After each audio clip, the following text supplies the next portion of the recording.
Phones there. Looks like we got everybody. Okay. Yeah, Yeah. and Wolf, be careful what you're saying. We're not even a minute in here yet, and you're already jinxing us. Oh yeah, yeah. I figured I'd get it off the bat. Just throw it out there. No reason to wait around later on. Do you It was remember what funny. happened yesterday?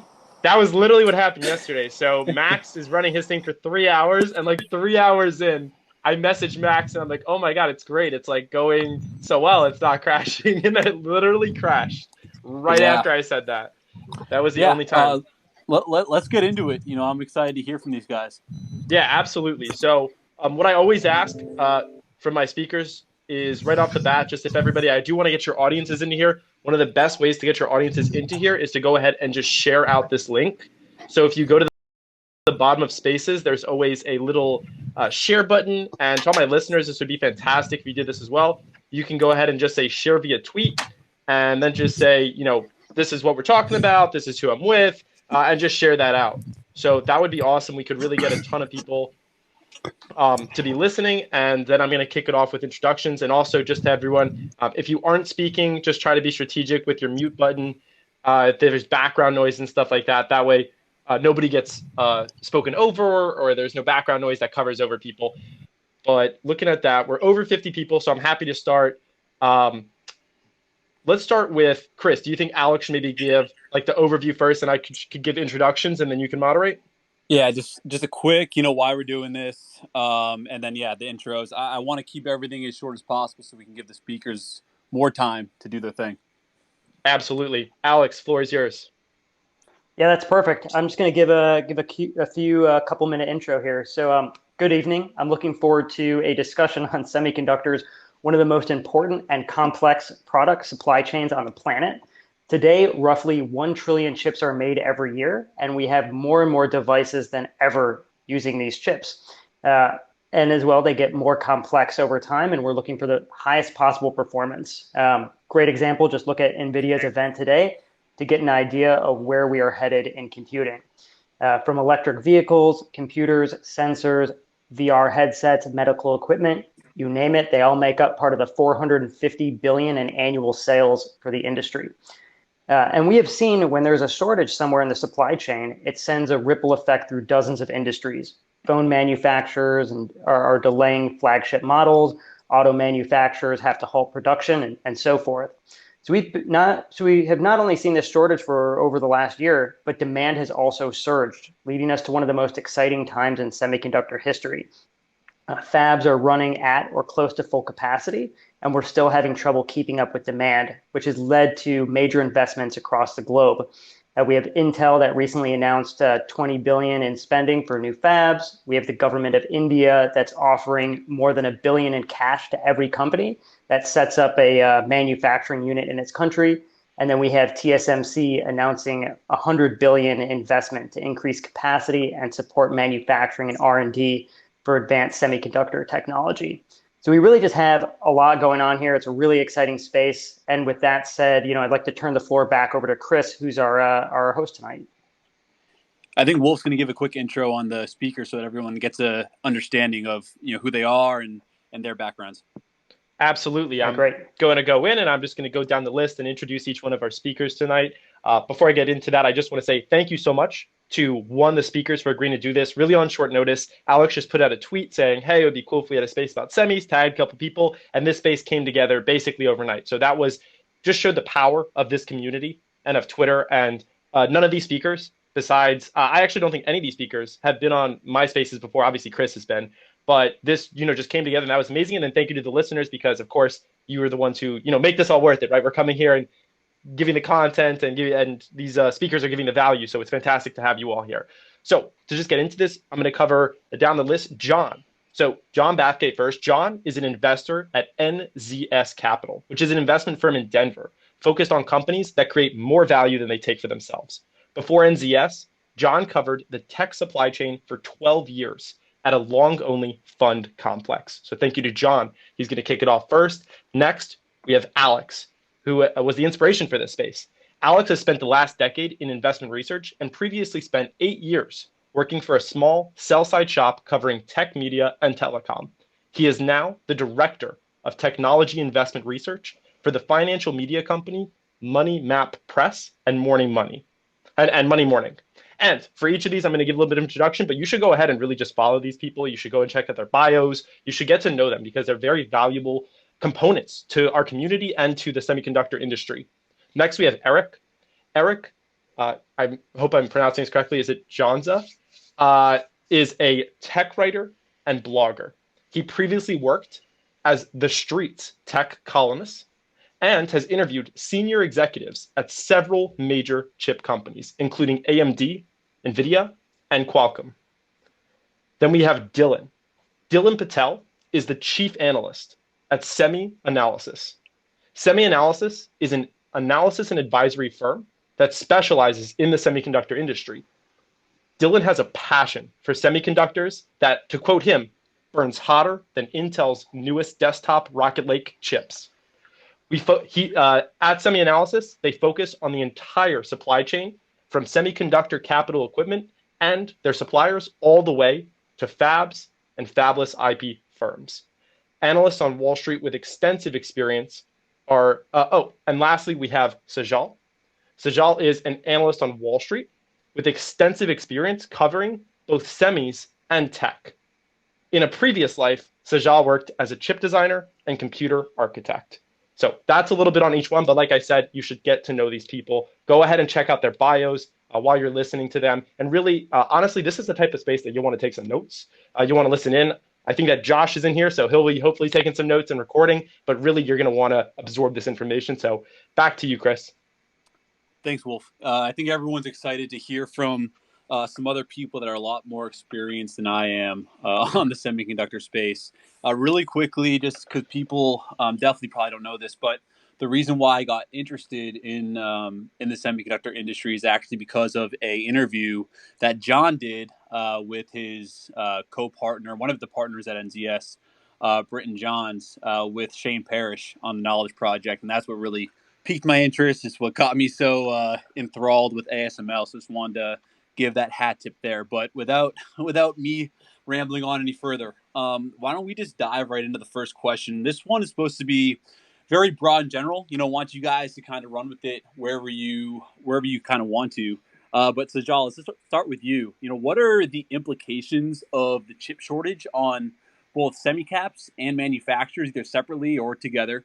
Meaning, what is being done to alleviate the current issue, and what will be the long-term ramifications, if any? Sure.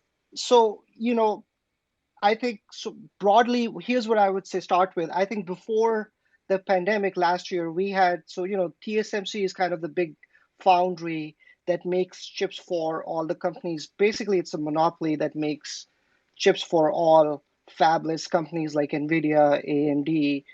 And so going in, basically, we had a situation where the capacity was fairly tight, and then we had the pandemic. And then, I think part of the situation that's really worsened the situation there has been auto OEMs, basically, when they cut capacity. So the auto, autos is a very cyclical business. And the last time we had a downturn, a lot of the companies went bankrupt. And so this time they really, remember, these are like 6-month lead time products. So for you to get your chips in 6 months, you got to place the order now. So, when the pandemic started, they cut orders very rapidly. And, lo and behold, demand came back in 6 weeks, and people actually preferred driving than taking buses and stuff. So they are the guys who've been worst affected. And so not only with TSMC, but also you had these natural disasters. So there's been stuff that happened with Renaissance in Japan. We had the Texas, the freeze that shut down capacity with NXP and Samsung. So both these events were like a couple of $100 million in revenue headwinds for both businesses. So that has so you've had this cyclical impact on top of some of the tight capacity you had with TSMC. And one of the reasons so the biggest customer for TSMC is Apple. And Apple's like 25% of revenue that, basically, if you look at it, they're insourcing more silicon internally. So they had the new M1 silicon in their MacBooks, and they're kind of broadening that out. And then also the Apple units this year were growing nicely year on year. So that created tight capacity with TSMC. And then AMD has been the second biggest customer or a very big customer for TSMC. And if you look at the guide this year, the guiding to 40% revenue year on year, that again is, if you look at the different end markets that TSMC supports, high performance compute's kind of been the big growth driver for them. It's like 35% of revenue. And so, they have been struggling to meet demand. It's funny, a couple of years ago, TSMC was at 10 billion in CapEx. So most recently, they've guided like 25, 28 billion in CapEx. They're reporting this Thursday, quite likely, and they've kind of made the statement that over the next 3 years, they'll be spending 100 billion in CapEx to grow capacity. And so, I think so both secular, like tight capacity at the leading edge foundry, and cyclical, like all these fires at Renaissance and like NXP, like because of Austin, has kind of made this capacity crunch. And so I think people are adding, I think it's getting better. I think I've heard, and I think the like John and like Dylan's probably more in the weeds with these things, so maybe they can give a little bit more incremental data points there. But I think eventually, like TSMC is adding capacity, CapEx is going to come online in 6 months. Intel just put out, like they are working with auto manufacturers to raise supply. So I think you will see the second derivative get positive towards the second half, and then you will see like by the end of Q4, like towards the Q4 of this year, you'll see some of the analog mixed signal MCU capacity, like, being serviced to customers who need them. And, I'll let the others go on and maybe we can chat from there. Yeah, no, that's really helpful. So, John, what do you think? What are you seeing? And, maybe what do you think are the timelines and some of the beneficiaries of the shortage here? Yeah, can you guys hear me okay? I had a microphone snag earlier. Yeah, no, great. Sounds good. Cool. Yeah, I think Sajal's spot on. Like, you almost have to separate the shortages between like auto and the rest of the industry, because shortages coming out of recessions are actually pretty common. Like, you can go back to 2010 coming out of the GFC, and like there were very similar headlines on like Apple and Cisco and companies like that they couldn't get chips then. And it's the same thing that always happens in every recession. Everyone shuts down capacity, demand snaps back faster than you expected. And the tough thing about electronics and about semis is, like, if you're building an iPhone and there's like $400 worth of chips in it, and you can get $399 worth, but you can't get like that $1 component that's a display driver, or some small piece of analog, you can't ship the thing. And that's especially tough in automotive, because in auto, parts can't fail. Like, if a chip fails in your car or in your smartphone, like, you trade it in for a new one. If your infotainment system fails in your car, or your active safety system fails, or your brake analog brakes or that kind of thing, like, you crash. And so the auto industry is built to have really strict qualification requirements, and so that's made it really tough for autos. And so this is going to get solved in a few ways. I mean, one of the things, to Joel's point, is just like naturally capacity comes online, and so I think that's happening. The other thing is you're seeing companies being a little more experimental with like doing more take or pay contracts. Like Microchip, which is kind of a broad-based supplier, will basically say, you have to sign up and commit to not canceling orders. Which in the past, I mean, the chip guys were like the last guys on the food chain here, and the auto guys will like cancel orders like they did this time last year without thinking twice about it. And now I think everyone has kind of realized that chips have become a lot more strategic. And so who benefits? Like, I can't really give specific stock advice, but I think one of the things to look at is that there are a handful of companies that still make chips in-house and have strategic supply, like exactly for this for this kind of time when all their competitors, their lead times, which is the time between the customer orders the chip when they can get it, goes from 4 weeks to 10 weeks to 40 weeks. Like right now, literally, you're almost a year out on some components.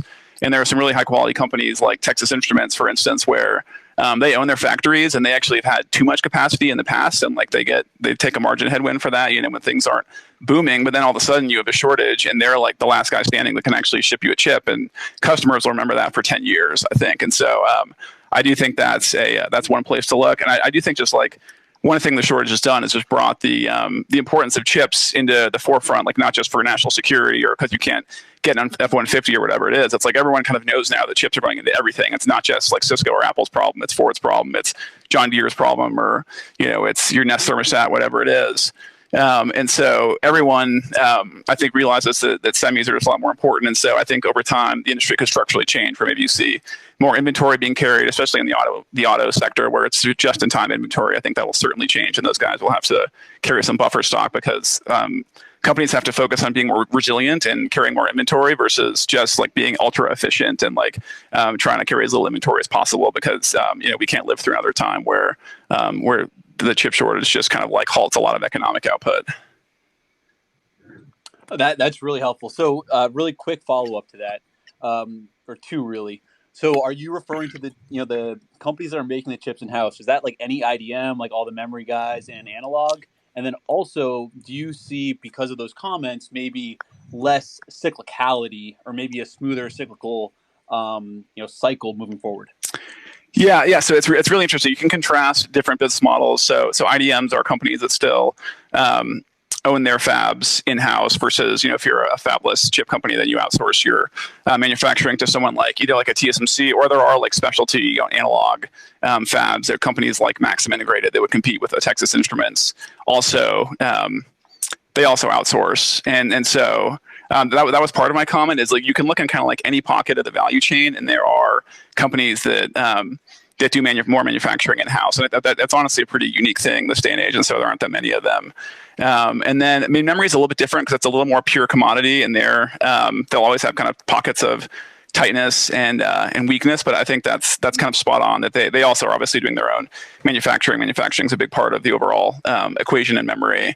And I think they're actually kind of left out of this conversation a little bit. Usually, like, there are actually shortages in memory all the time, and so this is a little more common for them. But they're playing a huge role in all these markets also, whether it's the data center, or I mean, even like this PC renaissance we've seen with work from home, and then actually the embedded market with automotive and industrial and things like that.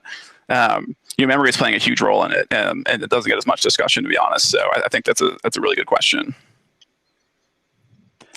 That's what I'm trying to do.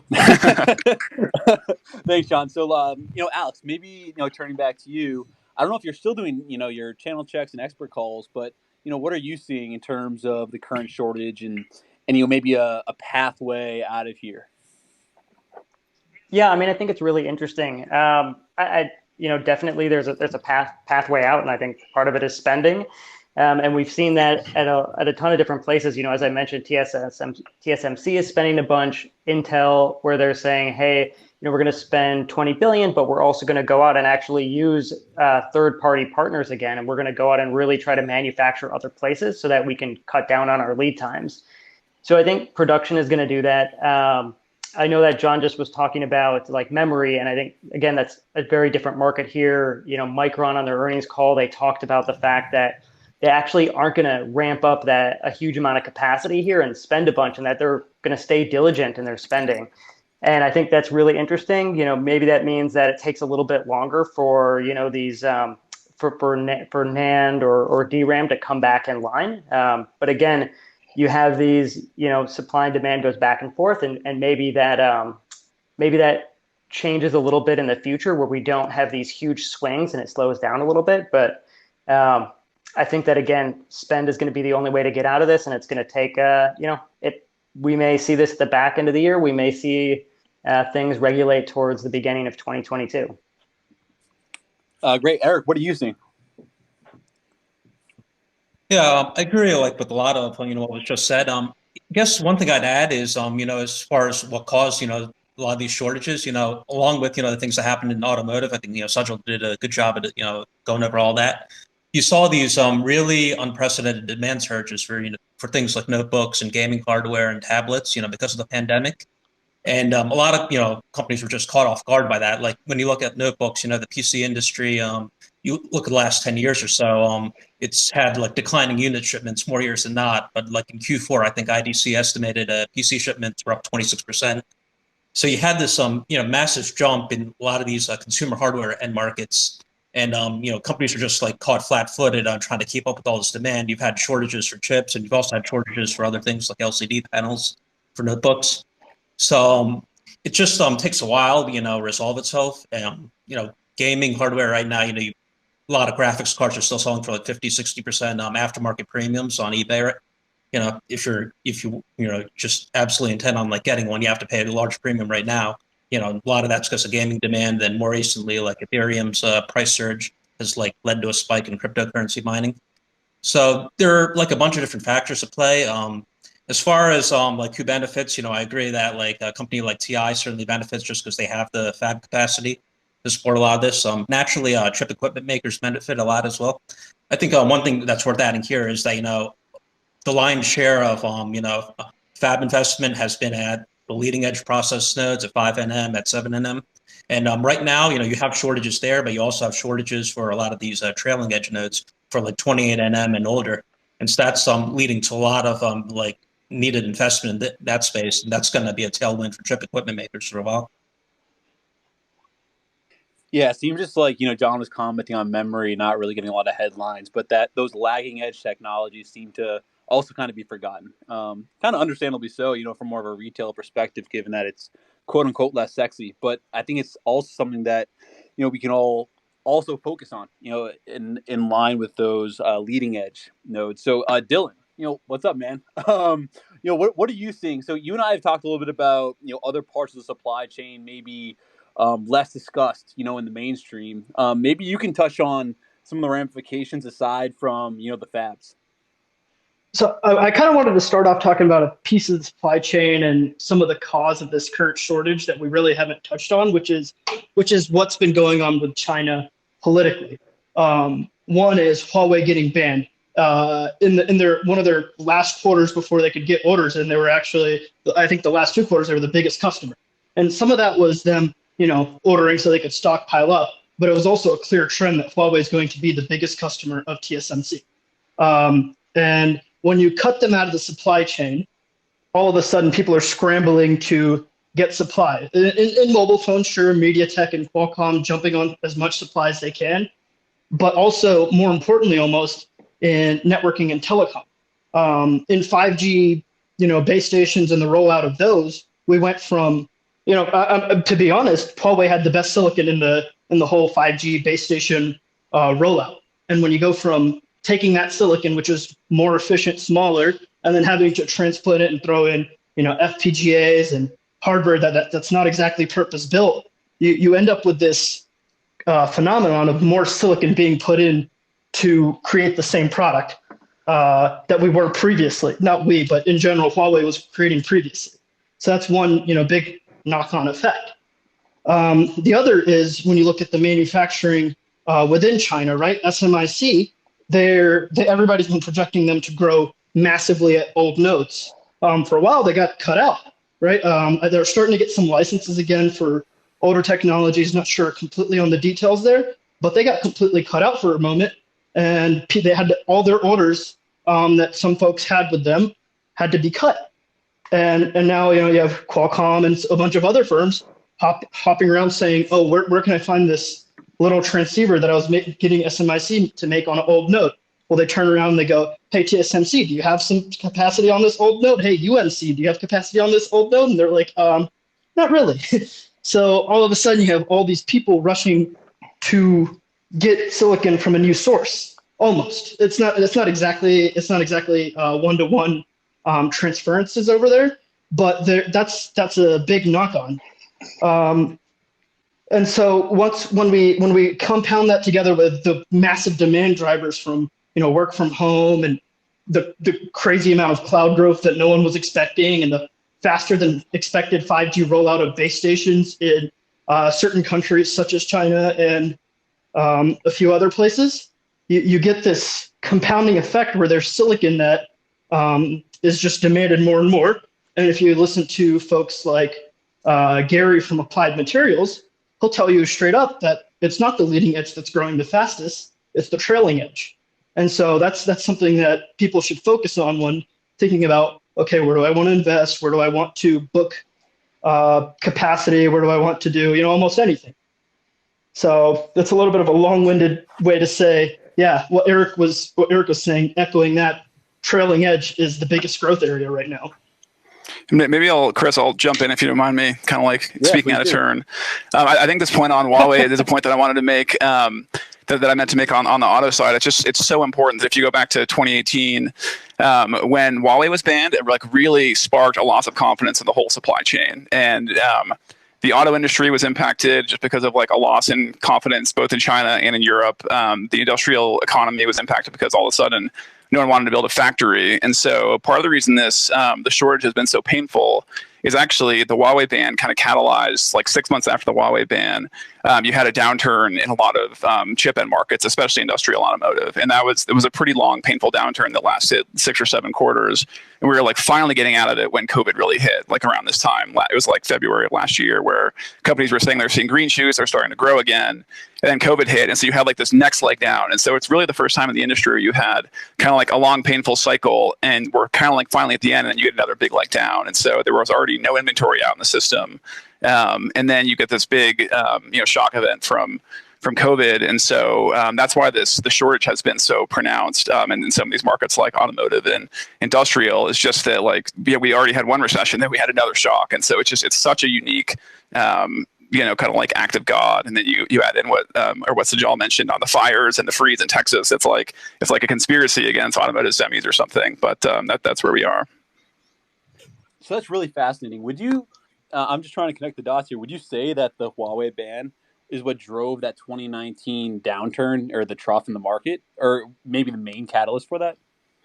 I think in certain markets, absolutely. Like a lot of markets kind of have their own cycles, but a lot of factories are built in China, and especially if you're looking at companies that sell into smart factories and factory automation, it just like, and it honestly derailed the confidence of the consumer. If you look at like iPhone data in China, like right after the Huawei ban. And so I really think it was like kind of the shock at that. And honestly, the semi industry had run pretty hot in 2016 and 2017. And so I think people kind of realized that the party was kind of ending, at least, temporarily as the cycles go. But I do think that was kind of like this seminal, it was like the catalyst that really kind of derailed the cycle at that time. It's really interesting. So that, I think you and Dylan set up this kind of next question I think that we had. I'm going to skip one, guys. So Wolf and Alex, don't be too alarmed. But I think you guys set up a question about the geopolitical landscape and its impact on the supply chain. So I'll let you guys go into kind of how the supply chain evolved over time and how it became much more globalized and the efficiencies that came from that, and maybe what's happening now what the current trend is. But maybe John, I'll let you just kick it off, and then we'll go kind of back around with everybody. What are your expectations for how the supply chain will evolve from here? And, what are those implications maybe for, maybe the U.S. domestic companies versus, the companies that dominate over in Asia? And I would love if you could talk about ASML in this context, because it was your explanation of ASML that got me all jacked up about the company in that interview with Shane. Yeah, sure. I mean, I think the biggest thing from a global supply chain perspective, at least, I think it from a U.S. perspective, I guess. But most of the critical parts of the chip industry come out of the U.S. Whether it's chip design, whether that's a pure chip designer like NVIDIA or a Qualcomm, or like what you would call a systems company like Apple, or all the big cloud guys, Google, Amazon, are all building their own chips. The chip design software you would buy from Cadence Design Systems or Synopsys. There's basically 2 companies in the world that supply the full design flow for designing a chip. That's all in the U.S. And then the equipment, 3 of the big 5 equipment guys are in the U.S. KLA, Tencor, Applied Materials, and Lam Research are in the U.S. And then ASML is kind of the toughest to replicate technology in the Netherlands, and then Tokyo Electron is in Japan. And then, the biggest wrinkle by far from the geopolitical standpoint is that 80 to 90% of like pure leading edge digital chips to power the data center or your phone, or like my perspective on this, I think is crazy, is like the chips that power like the F-35 strike fighter or our artificial intelligence that like the NSA is running. Those are all built in Taiwan at TSMC off the coast of China. And like every day you read about some sort of like military exercise that's going on just with the escalating tensions between China and Taiwan, but even just generally for the resilience of the supply chain. Like Hsinchu, where TSMC is based, it's like a pretty prone to earthquakes also, or a tsunami. Like it doesn't have to be a geopolitical event that could cause some sort of a wrinkle in the supply chain. And like all of a sudden, what I worry about is obviously if we have a geopolitical event with China and we can't even build the frickin' chips to go into an F-35 or a drone or whatever it is, and that's a huge problem. But even if you're Tim Cook and running Apple and saying all my chips coming out like off of one island, and he's a huge supply chain guy, I just think it's become a huge vulnerability for honestly a lot of the global economy. And so the reason it's kind of became that way is just because TSMC is an amazing partner, and they have basically just kind of run the table on the foundry industry over the last 10 or 15 years. And like Samsung has been there as a second source, and Intel has flirted with the market over the last handful of years, kind of on and off, and obviously is making a big push to get back into it now. But that's just kind of the way it's been. And so obviously, the EU is making a big push to bring chip manufacturing back to the EU. I mean, you had people meeting in Washington today to discuss bringing manufacturing back to the US. And I mean, TSMC is breaking ground in Arizona, and that those plans seem to be kind of growing. And so, I mean, the punchline, I think, is like the industry has optimized for efficiency over the last like 20 years, just with globalization and everything being, you just want to wring out as much efficiency as possible. And honestly, like the stocks have all done amazing, and everyone is amazingly profitable. Like the semi industry is just incredibly robust. But that's come with the cost that like now we're just not very resilient. And so I think over the next 10 years, you're going to see a shift back towards like a balance of resilience and efficiency. And that's going to benefit. I mean, this has obviously gotten a lot of press, but semi equipment suppliers are like salivating because, capital intensity in the industry is going to go up because you're not just like running these fabs as efficiently as possible. You're going to have some strategic capacity in the US, maybe some in the EU. I mean, China's kind of been working on this and building fabs that aren't really highly utilized. And so kind of like the old rules of capital intensity in the semi-cap equipment part of the industry, at least for the next 10 years, those are probably thrown out the window a little bit. And I don't think it's going to go ballistic, but a few percent of the $500 billion semi industry is a lot of capex to get spent, and that goes right to the equipment guys. So I'll kind of pause there, but that's kind of how we got here. Yeah, it's been a great part of the overall thesis there. Eric, hey Chris, yeah, go ahead, Alex. Yeah, I was going to say, I was going to add just one piece to that because I think it's really important to discuss. Like, the U.S. used to be a huge producer. Back back quite a while ago, back in the 90s, the United States and Europe produced 3/4 of the world's semiconductors. Now, like the U.S. is just a very small portion of that. Meanwhile, China and Taiwan have just kind of taken over the space, and China, which really didn't produce anything in the 90s, is now a huge part of that market. And so I think it's going to be really interesting, as you said, as John said, is that these these semi-cap equipment manufacturers are kind of salivating at this business. Is that there's going to be so much spend in the U.S. and Biden's really trying to push that forward.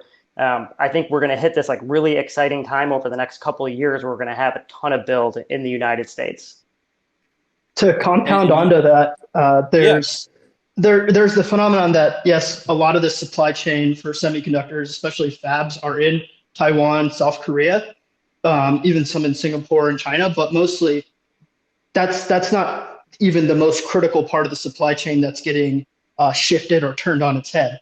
The part that's getting turned on its head the most is packaging, because that's an area where China's actually taken a huge market share by being just cost competitive. It's not quite as complex as fabbing. Test, measurement, and packaging. That whole supply chain is almost completely within China, to the point where there's even chips that go in some of the U.S. military's hardware where it's pretty difficult for them to even get packaged anywhere else besides China. And so there's a big initiative coming out of DARPA, but that's going to come out of that's coming out of almost every country. It's not just this military industry that wants to get the packaging industry out of China. There's so many other industries that just want that resiliency, as we spoke about earlier. And so that's not probably going to get completely moved to the U.S. It's going to get moved to other parts of Southeast Asia, and perhaps some to India as well. So that's a part of the supply chain where it's not the big five semiconductor capital equipment guys that are taking the biggest benefit from this geopolitical shift out of China, but it's actually some smaller folks like KLIC and Kohu, COHU, that are really going to benefit from OSAT moving out of China. Yeah, that's that's a really interesting thematic you and I have talked about. Some of those lesser known, lesser public names that are really kind of critical to and I think John was alluding to this before, it's like if there's one little piece that's not in place, you can't ship the product, and these chips have to be packaged, or else they're just gonna, fall apart, get damaged, etc. So that packaging angle is actually really interesting. Eric, what are some other angles throughout the supply chain, that you see as maybe critical that we haven't talked about? And then just overall at a high level, how do you see the supply chain evolving from the current more globalized nature moving forward? Do you think it's going to stay globalized, or are we going to continue to see this movement towards more domestic supply chains? Well, I don't think, everyone's just going to do everything local, but I do agree there's going to be more redundancy built into the system. It's, as others point out, it's like becomes a clear national security issue. And so much of cutting edge chip production is in Taiwan when so much packaging is done in China. So I think that push towards greater redundancy in the system, and for certain maybe mission critical parts, or things like aerospace and defense, I think there will be a stronger push to have that stuff manufactured locally. As far as who would benefit, along with the chip equipment makers, I suspect Intel is going to benefit some. I mean, obviously, they made a lot of waves by announcing they plan to spend $20 billion on a pair of fabs, and there's naturally some skepticism about that. Just given that they're at a process disadvantage right now relative to TSMC and to an extent Samsung. But I have to suspect they got some commitments from the government in terms of federal incentives and subsidies, and they probably got some votes of confidence as well from some of the tech giants. The tech giants might see they're facing government pressure right now. They're seeing antitrust heat. They could potentially see throwing some business Intel's way as a way to just stay in Uncle Sam's good graces. They could also potentially have some kind of quid pro quo worked out with Intel, where Intel could provide CPU discounts to the hyperscalers. In return, the hyperscalers agree to have some of their internally designed silicon fabbed by Intel. So I think that'll be interesting. But at the same time, TSMC is building a fab in Phoenix. Samsung has a fab in Austin. They're reportedly thinking about building another one. So I don't think they'll get left out either. That's helpful. And Sajal, what do you see? And I think one space that we haven't talked about too is maybe the OSATs. And I understand there's a trend with more of these advanced packaging technologies being done at the foundries, but when it comes to the assembly and the testing, is there any kind of ramification there? Do you see that maybe coming also more to the U.S. Despite just Amcor and maybe some other smaller players? Well, so sorry, I actually dropped out in the middle, so I'm not sure if I missed a couple of things. So what I would say here is, an example here would be Teradyne. So Teradyne is more of testing for leading edge. They have 100% share at Apple. So to the extent Apple goes more in sourcing for internal silicon, I think they should benefit from that. It's not per se localized manufacturing, but it's more a US based test. They don't have share at Qualcomm, for example. So if they were to gain share with domestic companies, that could be a beneficiary there. I think I'm not sure. So if you guys discussed Intel in the past, sorry, I wasn't listening in. But Intel's the other name, like Global Foundries and Intel, where they should get funding from from the different tax incentives and whatever, like CHIPS Act and everything else. And I think there's a big question mark around Intel's strategy to become a foundry. But I think they might get enough incentives for the strategy to work actually, but it's going to take 3-4 years at least. Yeah, could you elaborate on that a little bit more? I've talked to people about this too. Everyone, or a lot of people, got really excited about the announcement, but not really thinking through, one, the time it takes to actually build these foundries, and almost, what that level of execution risk is for Intel to kind of pull this off. So the one thing I would say is TSMC is actually really, really good in servicing customers. And historically, Intel has not done a good job. The opportunity they have right now is they have these 14 nanometer fabs that are fully depreciated. And there's a potential if they could make them into specialty fabs, servicing more on the lagging edge customers. That might be a more interesting opportunity. I think they will struggle to kind of if they want to get leading edge capacity, I think it's just a tough challenge to be an IDM and service external customers. But theoretically, I think the opportunity with them is, if you compare Intel's CapEx versus say TSMC, Intel's foundries tend, like TSMC can, still produce and sell products at the lagging edge, whereas Intel doesn't do that. So if they are successful in making this foundry transaction, like in transition, it isn't as much like a new revenue opportunity. It's also lowering the cost of capex that they're spending internally. So I think there's a couple of factors here, but I think it's just easier for them to become more of a lagging edge competitor first than trying it with the leading edge. Got it. All right, so that's really helpful. I think that would be a good way to wrap up, the discussion on the supply chain. Wolf, if you could, and I'm going to do this to him on the spot. I know Mule. I don't know if he's already on his way, but he's in the room right now, so I want to get him as a speaker too. He'd be a nice little addition to the panel here. But let's pivot a little bit to talking about some different end markets and verticals.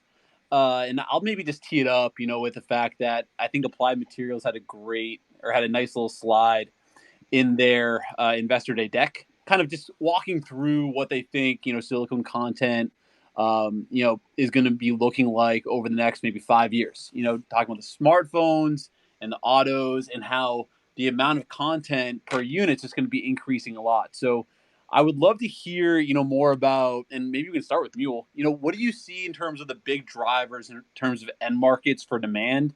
You can even, maybe just talk about AI, anything like that. Maybe over the next 5 to 10 years. Yeah, I'm driving, guys. I just came back with dinner with my friends, so I'm just here to listen. But I'm sure Dylan can pick up or John. Yeah, so yeah. Sorry, I'm lurking. Just let me lurk. All right, lurk away. So Dylan, why don't you maybe take that question and run with it where you want to? So I mean, it's a very broad question, but of course we can talk about 5G mobile, right? That's been talked to death for the last few years, but it's not going to slow down. In fact, it's accelerating, right, in terms of total volume, because we really haven't seen the 5G rollout in terms of base stations across the whole country yet. Really, it's really been very narrowly based in just a handful of countries and a handful of regions, and it's going to go across the whole world. Silicon's going to get more specialized and better, so it's going to sort of be a tailwind against crazy, ridiculous growth, whereas, the 2020 rollouts were just incredibly inefficient, tons of FPGAs and all kinds of, not special purpose silicon. Rambling about 5G too much here, sorry. And AI is probably the biggest driver in high performance computing. If you listen to TSMC, they say that is their next growth driver, whereas the 2010s was mobile. The 2020s is computing, and it's high performance computing. And we're not just talking about supercomputers. We're talking about cloud. We're talking about AI. We're talking about edge high performance computing. Compute is going everywhere, and AI is going everywhere. There's going to be a camera, microphone, and everything in every place you can imagine. You can scream and kick and yell if you're very privacy focused, but that's just the reality of life. There's going to be a camera and a microphone everywhere. And all that data's got to be processed by artificial intelligence, which is, frankly, it's a pretty inefficient method of calculating data. But we have a limited number of programmers, and some of these things that AI does programmers can't even figure out. So it's just, we have to spend a ton of money on AI silicon everywhere, whether it's, on the edge, in each camera, on the corners, in base stations across the world. Ericsson's and Nokia are talking about putting, potentially putting AI chips in every single base station that they have. You're talking about sticking a ton of AI compute within the cloud, right? That's why we have 200 AI startups. It's not just because the Silicon Valley venture capital firms, sniff something and decided to throw money at this. No, it's because this is a tens and tens of billions of dollars industry. So NVIDIA is the most valuable company that doesn't own a fab, right? It's ridiculous how big AI will be in the future. And that's why so much money is pouring into IP there. And so I think IP is the greatest growth driver. Auto, another super cyclical area where you used to have semi be, less than 1%, then 1%. And semi is just going to climb and climb and climb as a percentage of, BOM on the vehicle, right? We're talking about your silicon content in a good car nowadays might be $2,500, $3,000, and it's going to keep climbing, right? We're talking about when you have a self-driving car, that module itself, just think about, you're going to have a dozen different cameras, 4 or 5 LiDAR chips, and then something to process all this stream of data. There's so much silicon that needs to be put in every vehicle that's manufactured every year. So those are sort of the biggest growth drivers. That's great. And I'd love to, if we have time later, I'd love to get everyone's kind of thoughts around, given that massive demand backdrop, and maybe, some of the issues, not the issues, but I would say the difficulties in kind of scaling, processor efficiencies and increases moving forward, if there's some sort of supply and demand picture that we should be thinking about moving forward. But I'd love to hear, Sajal, you kind of talk about maybe some other end markets Well, that we didn't talk about yet. yeah. So, I just want to, you discuss processors. I think I want to discuss memory a little bit later on. But first things, I think it's important to understand like the growth and complexity with AI, in which you're doubling your neural nets, the size of your neural nets every 3 months. And, like 15, 20 years back, there was a debate, like, do we make more efficient algorithms, or do we just throw more data and basically let the data solve, and in the spirit of like listening to Jensen today, like, maybe I'm channeling my inner NVIDIA, like, we are kind of entering the era of software writing software, as he calls it. And the way that works is you basically, what everyone's realized is writing algorithms is actually very inefficient when the cost of compute's trending towards zero. And so you can throw as much data as you wanted, like, so BERT 3, like the natural language processing, the transformer models, they have like 175 billion parameters, but you could literally let that scale for a couple of 100 trillion, because you just get better results with that. And then the other thing to keep in mind is, if you talk to like these VCs who are investing in AI software startups, like listen to Martin Casado from Anderson Horowitz, the first things he'll tell you is 20-25% of their revenue with these startups are actually being spent on AI hardware. And that's the compute storage networking, that's the AI, that's the semis basically here. So, the key thing to why this is a big story is because software is writing software. And, if you imagine a world where 50% of software is going to be AI driven, that's a lot of spending that's going to be towards semis. So that's the part that really excites me. I think the one thing we didn't discuss here is memory. So, if you look at it from end demand perspective, I think NAND, I know we've had some pricing challenges and excess capacity over the past few years, but if you look at it in terms of the end demand story, like they have a long-term CAGR of mid-30s bit demand growth. And, there's literally very few things in semis that, that can match that. And if you look at like, the 2 trillion market cap of Apple, like their most profitable product is the iPhone. And how do they differentiate the product? By the amount of storage you buy. Like, you can buy 128 gigs of NAND or 256 gigs of NAND. And the reality is, you pay them a couple of $100 for incremental NAND storage that costs them $10-15. And so there's a massive demand and inelasticity between what you actually pay Apple and what it costs them to make memory. So I think memory is one of the areas where, and DRAM's the other one, where the bit demand's a little bit lower, low teens, but it's also more of an oligopoly. So those would be two areas that I think are also, very good for end demand growth. That's really interesting. Yeah, I think from my AI research, I think I found that we were doubling the number of parameters in these algorithms, or in these models, like every 3.5 months or something crazy like that. And so that's an exponential issue that, to your point, not only needs the processing power, but also the memory to store all those parameters. John, would love to get your thoughts here, if there's something you wanted to add, or a different end market we haven't talked about yet. Yeah, just to pile on to the data center love fest. The what's going on in the cloud and HPC is just incredible. Like, if you go back 6 or 7 years ago, it was not that long ago that Intel had like 99.5% of overall kind of like enterprise and cloud computing market share. Like, NVIDIA was a relatively small business. It was like 100 million a quarter, and now it's whatever it is, probably almost 2 billion a quarter.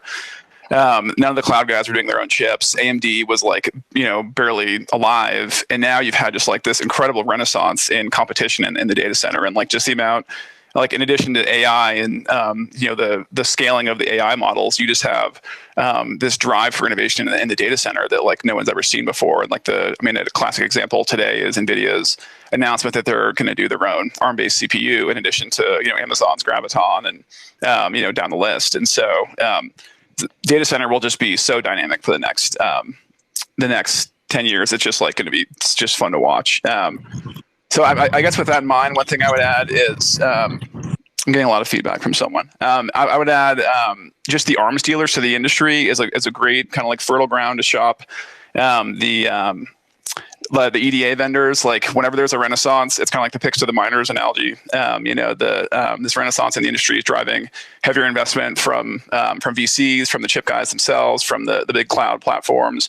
And so if you're looking at the arms dealers like the EDA vendors, Cadence or Synopsys, all the semi-cap equipment vendors, I think, are benefiting from this overall renaissance. And so I think that's just a really well-positioned pocket of companies. And so I've always just kind of liked investing in the arms dealers. I mean, honestly, TSMC is right in the middle of all this as another you could consider arms dealer. And then, maybe one more boring end market that hasn't been brought up yet is, the industrial end market is, as I think, it's like just the example of silicon is pushing deeper into your lives or deeper into our lives, whether it's like, a John Deere combine harvester is honestly, they have like a partnership with NVIDIA to put machine vision on to fertilize and harvest crops more efficiently. Look at like your Nest thermostat, like just look around your life and look at silicon pushing in. And I think, the industrial market it's like if you look at the Texas Instruments capital management strategy they do every February, they have a slide that has all their industrial end markets. It's smart grid, it's medical devices,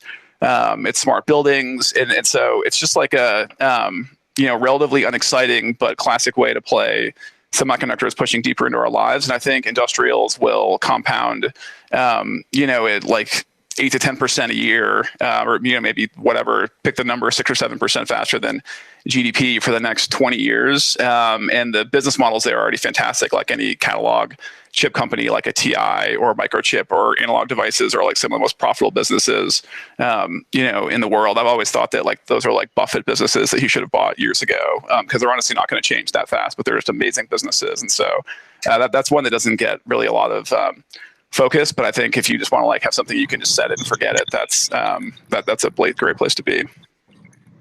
Yeah. And John, sorry. Can I? Yeah, go ahead, Mule. Go ahead. Yeah. Sorry. Too excited not to talk here. Yeah. Even the analog guys are gonna do better than they ever have. And funny enough, you talk about industrial, I think it's off the smallest base. So I think that is actually probably the longest tail of growth. Right? Like I keep seeing all the 5G factory stuff being a huge incremental driver. And I don't see it because I don't tour factories. But then NVIDIA today, for example, talked all about BMW's virtual twin factory. So I thought that was really cool. And just to like circle back even further a little bit to the data center love, I really recommend, there's this EE Times interview with the Ampere CEO. And that was probably one of my favorite ones in a long time, because like pretty much server was like this super fixed market for like decades. It was like maybe 10,000 units a year for 20 years. And now it looks like it's going to be 1 million units per year for like, I don't know how long. So yeah, that's just something incremental. Yeah, sorry. Anything else you want to talk about? I'm glad we got you excited enough to talk. And John, before I go off to Eric or Alex, was it you that said, and I think it was, that like Texas Instruments and these analog guys are almost like a SaaS company, just due to the catalog they have and the kind of the lead times that they have to the contracts they enter into, given the fact that you're not changing the type of chip that you're using in like a tractor, for like 10 years. Yeah, we got to do something to make the analog guys a little sexier. So like trying to throw some acronyms around is part of what we try to do. And they are like, one of the points we make a lot is they are as profitable as the most profitable software companies in the world. So that's like your starting point. But it is true. Like the way these catalog businesses work is you sell like thousands of parts to, over 100,000 customers. And if you get the socket, which is what it's called, like the design win in, in a car model that goes for 10 years. And honestly, in a John Deere tractor, or like I literally had to get up at 1 a.m. Last week and take apart this like stupid alarm clock in my this alarm system in my house, and it had a microcontroller in it, because it was like chirping at me, and I had to take the battery out. So it's just like amazing, these things, like once it's in there, like that alarm system will have a microcontroller for the next 20 years, and same with the tractor or all this stuff. And so it is, I mean, like obviously the demand will fluctuate with the economy and like how many tractors are being ordered that year or whatever it is. But it is like, once you're in, unless you really screw up, which right now maybe you do if you can't get the capacity and the supply, but otherwise you're in there kind of like forever, and so that's why it's this, it's just such an amazing business. It's not quite like SaaS, like recurring revenue, but and I actually think TI has a stat on this that they share. It's like at least more than a third and maybe more than half their revenue is from chips that are from designs that are like more than 10 years old. It's like amazing, or 15 years old. And so it's just amazing kind of the longevity of the portfolio that they get from that. And so that's kind of the, that's the SaaS analogy. Yeah, that's remarkable. And we're making analog sexy again. So that's pretty cool too. Eric, why don't we, go to you? Can you talk about some other end markets? You can add on to what we've talked about, maybe talk about anything that you think that we haven't really included that you find interesting. And, one thing I did want to touch on, because we've talked a lot about AI, and we've talked about the memory side, the processing side, but not necessarily kind of more of the details behind it. So can you talk about maybe also the issue with, power dissipation and how important that will be, just given the, kind of stress that's going to be put on these chips when it comes to AI? Yeah, I mean, I guess, to follow up a little bit at first on like what people are saying about like how much cloud related, chip demand there is. I mean, I think one of the main things to keep in mind here is, the companies that are driving so much of cloud capex, Facebooks, the Amazons, the Microsofts, the Googles, they're still seeing healthy, like double-digit revenue growth, and that makes it easier for them to justify these large capex outlays. And certainly a lot of this is going to AI-related investments, but you have other growth drivers as well. Just with public cloud adoption, you have the steady stream of workloads migrating from on-premise to the cloud. You also have a lot of brand new workloads that are just cloud native, and so that's obviously a major growth driver. I think just how complex all these search and feed algorithms are getting, often partly because of AI. That's another major growth driver.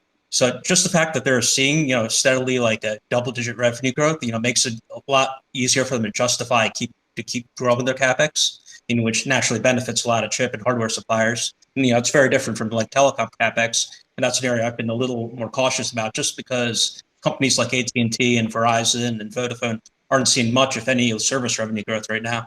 And so it's really harder for them to justify like significantly upping their capex, unlike a Google or Facebook. Then I guess, like looking at automotive, there's just, a slew of growth drivers there. Right now, I think we have a bubble in EV manufacturers, but, I'm playing the pick and shovel providers, which is, what companies like TI and NXP and ADI and onsemi effectively are. That's maybe a good way to play that space. Just, given how much content growth there is in electric cars relative to like ICE cars, due to like all the chip needs of the battery management systems of the powertrains. And then, you have other drivers such as ADAS and maybe longer term autonomous driving. With autonomous, I think what interests me there is like, if you think long term, like 10 years out in the future or whatever, if you have a car that has no steering wheel or pedals, that doesn't have a traditional like front seat, back seat arrangement, you can get really creative about what the inside of the car looks like. You can turn it into like a home theater system on wheels, into a workstation on wheels. Now, this is more very long term. It's not going to happen in the near term, but it's something, think about, in terms of how much silicon could go into like a fully self-driving car like 10 or 12 years from now. And I suspect, that's like part of the reason Apple's, interested in this space. And they realize, like you can get really creative in terms of what kind of like, what the hardware of a car looks like, what the interior looks like, and that's going to be a major silicon like demand driver. And then, on the AI side of things, as, Jensen Huang, stressed once again, today during his GTC keynote, you just see like these natural language models, these recommender systems, they keep growing in complexity, they keep growing in size. And so that just leads to a lot of demand growth for both training and inference. And, obviously NVIDIA is a major beneficiary of that. FPGAs might often be used like more on the edge. They're often fairly power efficient. So like for a lot of edge inference workloads, FPGAs could be popular, though NVIDIA is going to be a major player there. So there are a lot of different beneficiaries with that, and yeah, it's I still feel like we're got a long ways to go over the next 10 years in just terms of how much AI model growth there will be, in terms of how much inference adoption there will be. So it's going to be interesting. I love it. So Alex, I want to turn it over to you for kind of your thoughts when it comes to these end markets and different verticals.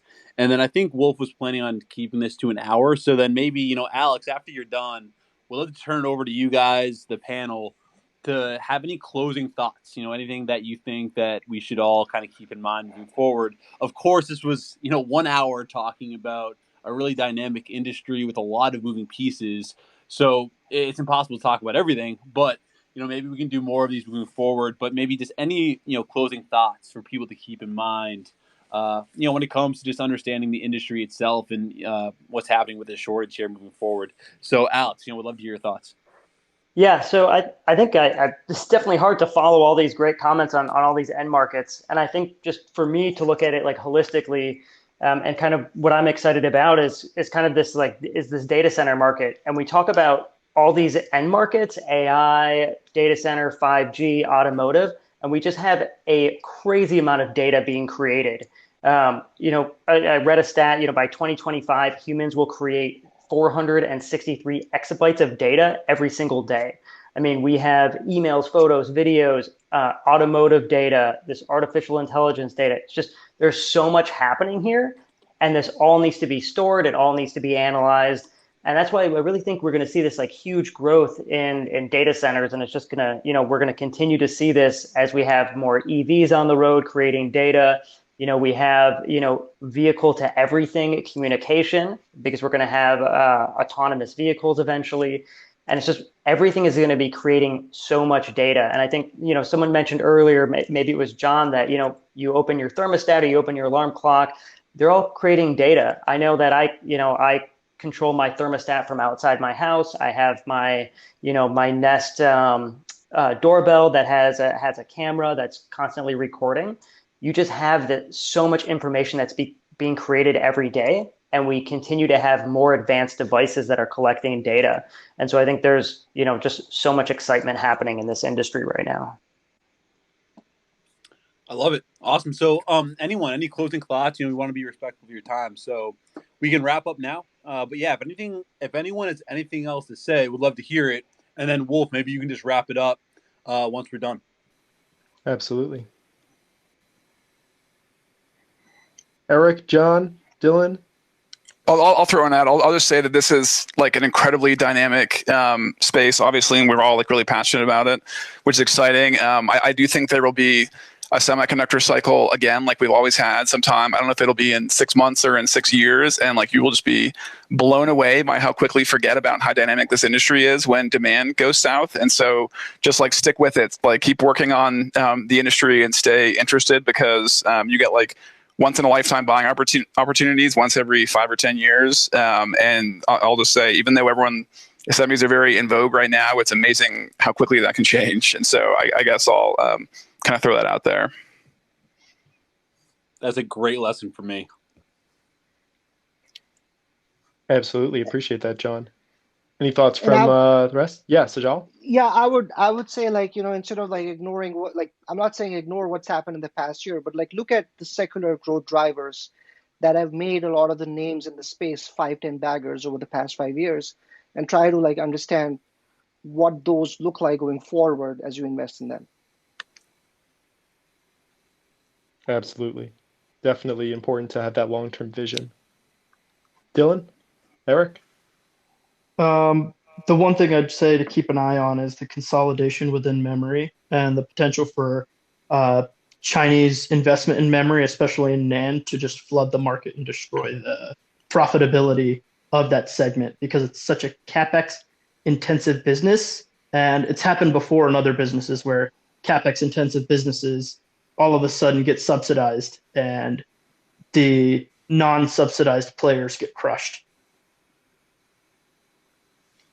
Do you see that as I guess what's the likelihood of that happening in this scenario, and how do you keep an eye on that? Keep track of Yangtze Memory Technology Corporation and a few others within China on the DRAM side. But keep an eye on if you're invested in, say, for example, Micron, which a lot of people in semis are, right? It's such a popular name because of its, oh look, its price to earnings is so low, right? It's like the first semi stock that everyone buys because of that reason. Um, just keep an eye on Yangtze Memory Technology Corporation. Try and read Chinese, if you can, Chinese translated stuff. If not, keep an eye on people on this call. I know these folks follow it as well as I do, and hopefully we'll alert you.